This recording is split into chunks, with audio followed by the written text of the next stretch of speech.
Hello guys, welcome back to the channel. In today's video, I'm going to show you how you can create QR code using Canva.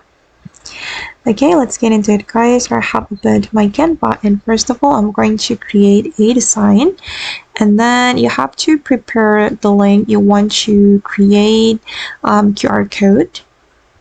Wait, I'm going to choose the ratio for my design. For instance, I'm going to choose Instagram post or square. Okay.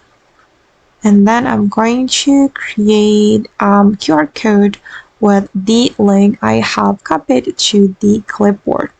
I have prepared my link guys, so I just need to enter the link. Okay, if I want to add link, we can go to the apps in Canva. And then we're going to search for QR code like this and then choose the QR code, this one guys, and you need to enter the link you want to create QR code. But wait, it's still loading. Okay, you can enter the link here guys.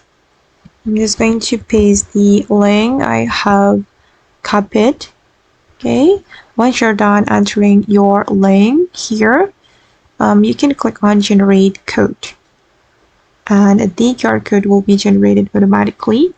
Okay, this one. This is the link of my Google Drive folder. Alright. Okay guys, and that's all the way to create QR code. I hope this video will be useful for you. Thank you so much for watching and bye.